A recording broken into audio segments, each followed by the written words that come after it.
قرآن کریم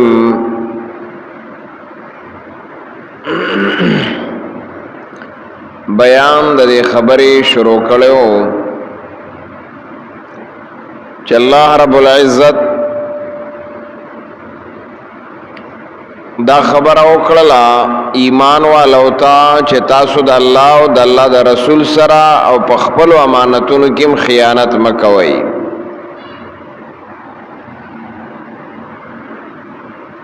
او قرآن کریم د امانتداري حکم ورکا او د خیانت نه منع وکړه چې تاسو خیانت مکوئ. جناب رسول الله صلی الله علیه وسلم حدیث مبارکم دے کبرت خیانتن لوی خیانت دارے ان تحدث اخاک حدیثا چې ته یو خپل رور مسلمان ته یو خبره کې هو لک مصدق چې هغه تا رښتینې ګڼي په خبره کې وانت به کاذب او تدروغجنی، یعنی اورور مسلمان تا خبره کې چې هغه په تا باندې اعتماد کوي، ستا خبره ته رښتیا وایي، تا رښتونه ګڼي اور حقیقت حال داوی چې هغه ته دروغجنې په خبره کې نو کبرت خیانتن دا ډېر لوی خیانت دی. دارنګه جناب رسول الله صلی الله علیه وسلم فرمایي ان المستشار مؤتمن، چې د چانه مشوره اخیستی شي نو هغه به امانتدار وي. مقصد دا دی چې اسنا د چانه مشوره خلی او ته به طور مشوره او خبر هغه سره کې او هغه کې خیانت کی تعالی صحیح مشوره در نه کی او غلطه مشوره در کی نو دالوی خیانت ده. نو ځکه جناب رسول الله فرمایل ان المستشار مؤتمن، چانه چې مشوره غسته شي هغه ډېر په امانتداري باندې مشوره ورکړي او که هغه نیت بل سوی نو دا خیانت ده. د جناب رسول الله صلی الله علیه وسلم لومبنه کم صفت چې هغه منون کو او نه منون کو ټول منلونو دو صفت غټو د جناب رسول الله صلی الله علیه وسلم چې هغه منون کو خلقو نه منون کو خلقو ټول منلو. هغه یو رښتینواله رښتیا وینا او دویم امانتداری. صادق اور امین لفظ داغه د پاره حدیثو کې راغلی دی چې د جناب رسول الله صلی الله علیه وسلم بارکی د کافر هم دا الفاظو چې دا صادق او امین دی، یعنی دا امانتداری او داسې شی دی چې دا کوم انسان کی وی نو هغه انسان با خود بخود چې دی عزتمند وي. ځکه امانتداري کې عزت دی او خیانت کدا انسان د ډېر لوی مرتبه او منصب والوي،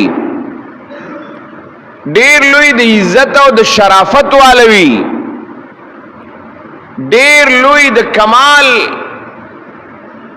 خو چې پاغه کې خیانت راغې نو تمام تر تمام کمالات، تمام تر تمام مقام او رتبه دا پسین لا وکړه. اسم پاتې نشو. دا خیانت داسې یو شی دی چې دا یو انسان کې راغې نو یقینا هغه بے اعتماد شو، بے اعتمادا او د خیانت دویم نوم بے اعتمادی دا. ایو ملګری ډیره خسته خبره لیکلی وا، وای چې کله شیشه مات شي نو د هغې د جوړېدو امکان شته، چې کېدی شي جوړه شي اگر چې مشکل ای، خو بیا هم امکان لري چې که یو شیشه ماته شوه نو د هغې د جوړېدو امکان شته. خو که اعتماد مات شو یو ځل خیانت راغی نو دا جوړېدل بیا نه کېږي. بس یو پیرا په یو انسان کې د خیانت او د بې اعتمادۍ خبره راله او ظاهره شوه، بیا په دې انسان باندې د چام اعتماد هغه ناراضي او د چام د امانتدارۍ سوچ د هغه په باره کې ناراضي. او امانتداري د آیات ساته د دې تعلق دا د الله سره دی، کاغه د مخلوق سره امانتداري ده، کاغه د الله سره ده، کاغه د پیغمبر سره ده، د دې ټولو مین تعلق دا د الله سره دی. کله چې تا الله حاضر ناظر په خپل ځان باندې وګڼه او تا دا وویل چې الله ما ویني او زمانه خبر دی، نو چرته بم خیانت هغه ونه کړی شي، ځکه د دې تعلق براه راست د الله سره دی. ایو بادشاہ ته درخواست پیش د وزارت د پاره د یو کس، چیرې دا بادشاہ ته ویل چې دا وزیر کا، نو هغه ورته ویل ټیک ده، خو زه دته یو خبره کوم او هغه به پوره کوي. ویسا نه بالکل جی، وی سبا دې دی راشي، زما د سره یو خبره ده، بس بیا زما او د مسله برابره ده. سبا چراغه بادشاہ ورته ویل یاره دا داسې چلو کا، زما شرط داره چې دا چیلې درته حواله کومه او دا حلاله کا. او تا خو دومره غټ شرط نه دی، خو دې کې یو معمولی خبره دا ده چې دا داسې ځای کې حلاله کا چې هلته څوک نه وي، څه نه وي، داسې ځای کې حلاله کا. وزیر چیلې واغسته او روان ش، یو ځای کې صحرا ته ووته، چېرې دلته خو هېڅ هم نشته، او نه کارغان شته او نه مارغان شته او نه هېڅ انسان شته، دلته به حلاله کړم. سوچ یې وکړ چې یاره که دلته حلالوم نو الله خو دې ویني که نه، الله خو شته که نه. نور هم داسې په برت نو ښه صحرا ته لاړه، او چې بیا به د چیلې د حلالولو اراده وکړه، بیا یاره الله خو دې ویني، الله خو شته که نه. تر دې پورې چې چیلې وزیر واپس خپل بادشاہ له راوسته. بادشاہ ورته ګوره ما تا ته ویل چې زما شرط نشي پوره کولی، وزارت چې کوم دی نو دا خو ما په دې شرط باندې تړلی و چې ته به دا چیلې په هغه ځای کې حلالې چې کوم ځای کې څوک نه وي. او ورته وایي وزیر ورته وایي بادشاہ سلامت ما داسې ځای ونه مونده چې هغه خالی و او هلته څوک نه و. وی څنګه دا څنګه کې دنیا څومره خالی پرته ده؟ وی راځي چې زه به لاړم او ما به د چیلې د حلالولو اراده وکړله، نو ما ته به زر دا سوچ راغی چې که نور څوک نشته نو الله خو شته که نه. وی بس بادشاہ ورته ما دغه خبره پتا ثابتوله، ما دغه خبره پتا ثابتوله اور ته زما د وزارت قابلې، ځکه چې تا ته چې د قوم او د عوامو کم امانتونه حواله کیږي او په کم امانتونو باندې هغه ذمہ دار ګرځي، نو ته به چرېم په هغې کې خیانت ونه کړي، که تا څوک وایي که نه وایي، که تا سره څوک وي او که نه وي، ځکه ستا سوچ او نظریه او عقیده دا فکر دی جوړ شو چې که زه څه کومه نو ما الله ویني، نو چرته به خیانت ونه کړي. وی باس ته د وزارت قابلې، ځکه چې ستا سوچ داره چې ځکه په هر صورت باندې یم په هر ځای کې يم په هر ذمہ داري باندې يم هر امانت ما سره ده نو زه پای کې خیانت کوم نو ما الله ویني ک نور می څوک نه خبريږي نه نو الله را نه خبر ده نو د دې وجنا تب چې دینو امانتدار وزیری او یقینا امانتداری دا په هغه وخت کې پته لګي چې انسان ته ذمہ داری ملاو شي ذمہ داری ملاو شي یا سم ملاو شي نو امانتداري پتا هغه ولګي د دې وجنا قران دا مسله بیانای کنا چې ويمنعون الماعون تاسو من کوي مطلب مفهوم انداره چې هغه معمولی سيزونه د عام استعمال سيزونه تاسو د یو بل نه ممنه کوي مثال د کاسي ضرورت ته د جام ضرورت ده د لور او د رمبي او د کودالۍ ضرورت ده نو دا د یو بل په خپل کې دا معمولی سيزونه ممنه کوي ځکه دا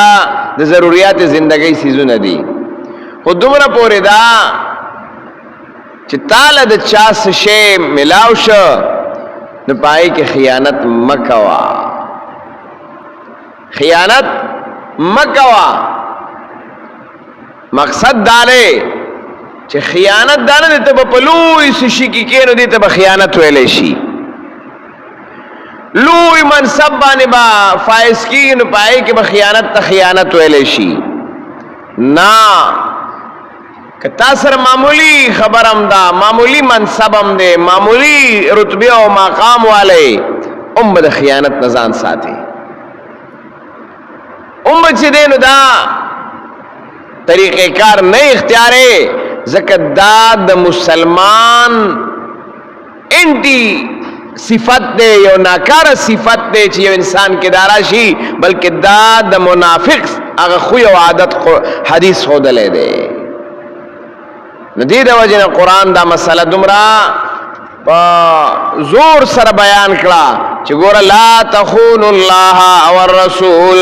وتخونوا اماناتکم خیانت مکوئ د الله او د الله د رسول سره او په خپلو امانتونو کې خیانت مکوئ او قرآن وی وانتم تعلمون تاسو خو پوهیږئ وَاعْلَمُوا أَنَّمَا أَمْوَالُكُمْ وَأَوْلَادُكُمْ فِتْنَةٌ خبردار ځان پوي کې بده خبره باندې انما اموالکم چې یقینا مالون استاسو واولادکم او اولاد استاسو فتنه دا مال او اولاد څه شری فتنه خود فتنه معنا صدا دلتا یو مانا دا فتنتن دا ازمائش دے مال او اولاد ستاسو د پار لو ازمائش و امتحان دے او ربط ام دے مخی سر دے چی گورت خیانت د چا د پارا کے د دې د پاره کې چې مال می سیوا شي د دې د پاره کې چې اولاد لس سیوا کما نو دا وګوره لوی ازمائش کې پریوتی لوی ازمائش کې پریوتی او دا دو ځای کې قران دا مسله بیان کړی دا انما اموالکم واولادکم فتنه والله عنده اغلتم الله ذکر کړی دی 28 سپاره غالبا او دلتم الله دا ذکر کړی دی چې وعلموا پوشی انما اموالکم واولادکم فتنه دا اموال مالون استاسو او اولاد استاسو دا امتحان دے ازمائش دے استاسو ازمائش دے او دویم فتنہ نہ مراد عذاب دے کوئی شئی پدے خبرہ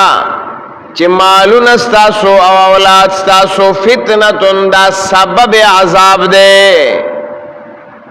سبب عذاب سنگرے کله چې دا غلط دي کله چې دا خراب دي کله چې دا بیکار دي نو دا سبب عذاب وګرځي سبب عذاب څنګه ګور د دې مال د پاره حلال او حرام نه ګوري د ګټلو د پاره بیا دا نه ګوري امن الحلال ام من الحرام، چیر دا مال ما تراغے نو دا حلال دے که دا حرام دے خودتوے من زرما ارس زما بس ما تم ملاو شو سیب نور بگورو نو دا مال حرسناک اگرزی او حلال او حرام دا ظلم دا دوکی دا رشوت اور دا ملاوٹ دا دے بے پروانے کی مال گٹل کے نو کاغذ ظلم پر ذریعہ درتا حاصلی کاغذ درتا دا دوکی پر ذریعہ حاصلی کاغذ رشوت پر ذریعہ حاصلے کاغذ حرام و دا سود پر ذریعہ حاصلے دا سبب عذاب دی کن دی اسباب دا عذاب شو کنا نو معلوم سبب عذاب شو دا دی دا وجنا تاغ کارونو تکیوتی چی آگے سر اللہ عذاب ورک انسان تا نو فتنہ نا مراد دا غنی او دا عام مشہور خبر دا مشاہدی سر برابرم دا چی تو گر دنیا کی خود دی مال دلا سچ دین انسان پا کم کم زینو کی زانور بخت کلے پا گناہونو کی او د دې د غټلو د دې د حاصلولو د پارا قتلونه کوي چیرې مال حاصل کنن سبا خدا مسئلې ډېر سنیچینګ دی سنیچینګ داله کچا سره گاډه دی گاډه ته والا هغه مړکا کچا سره موټر سایکل دی هغه ته والا کچا سره موبایل دی هغه ته والا بس دا کارونه شروع دي نو دا مال سبب د عذاب شو چې داولی حرامي طریقې ته لاس واچاو ډاکې ته لاس واچاو لار شو کی ته لاس واچاو ډکېته ته لاس واچاو نو دا سبب عذاب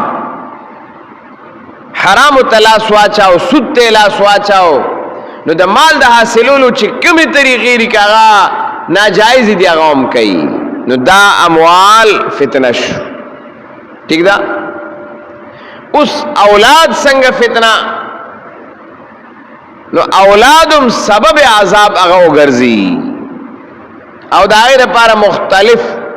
ګور حدیث کې دام راځي ان الولد مبخله مجبنه چې دا اولاد دا سبب د بخل ګرځي او سبب د بزدلی ګرځي چې اولاد مولاد واده او دا سیستم نوي نو گنجے نه په سرتار لري او نه په منګس کار لري او ځان له سړی پروايي نه نو هر چا باندې ورزیم هر چا سره جګړم او مالم کور سره مړه ما سوق دي شاته اسم نشتا او چې اولاد وی نو دې به بخلم کوي هر دلته پیسې بچت کا بچولا دلته پیسې و غټه بچولا دلته دا چلو کا داو کنو د دې بچو د پارا دسه سنه کوي چیرې د بچو لري رزق یو سما نه رزق بیا دانه ګوري چې دا څنګه وړما دا بچی په حلال پالم او کدا خو بچی را پغاړه دی بچو له وړو غټم نو دا وړو ول څنګه غټي نو د دې بچو د وجنا حرام تکیوزی ناجایز تکیوزی غلا ډاکو تکیوزی د دې بچو د پاره یاره وز بچو له پیدا کوم دا پیدا کې نو انسان بخیلم شي او بزدلم شي و یرا ما بده سره کترې خو شاته بچی دي نو بده بچو د غم مې وتسو نه ویل د بچو د غم ار سپری دي ور ځان له بچو له غم نه ګورم نو بس سر ټیټ کی بازي وخت کې نو دا حدیث ته ان الولد مبخله مجبنه سبب د بخل مګردي او سبب د بزدلې مګردي نو ماجب دلته کې قرآن فرمایي فتنه سبب د عذاب مګرزي بلدارا چې تعالی الله دا اولاد درکړي ره نو دا اولاد چې کله د دې تربیت نوي او صرف د پیدائش سوچ نکړي ره چې یو دوا درې او څلور پنځه شپږ واته درزن برابر نور دې دا سوچ نه کړي چې دل بعد زندګۍ لارا تربیت اخلاق کردار ماحول معاشرات تعلیم دا ټول خبرې دام زما د پاره چې کم دینو لازم دي زبردستی سره سکوما نو چې دغه سوچ او فکر نه کینو به ته سر نیولې یا سبب عذاب دنیا کم دے سبب عذاب پا آخرت کم دے جتا تربیت نہ رے کھڑے تائے تربیت سوچ نہ رے کھڑے نو دنیا کم عذاب دے فتنہ دا او پا آخرت کم سبب عذاب دے لیکن پتا لازم ہوا داستاح پا اداغ دربانے حقو چھے اگل صحیح تربیت ورکی صحیح تعلیم ورکی صحیح ماحول صحیح معاشرہ ورکی صحیح ضائع و صحیح مقام اغت اور پی جنے اور داغ دا تربیت او داغ دا صحیح زندگی اغا لاری اغت اور مخامخ کی دستا کارو چھے داغ دے نو دنیا کم گیری اور پا آخرت کم گیری اگر کشیری بہرحال اللہ دی زمونگا تاسو حلال مال سبب د نجات او د فلاح ګرځي او اولاد دی اللہ رب العزت زمونگا نیک عمل صالحہ سبب د نجات او د فلاح ګرځي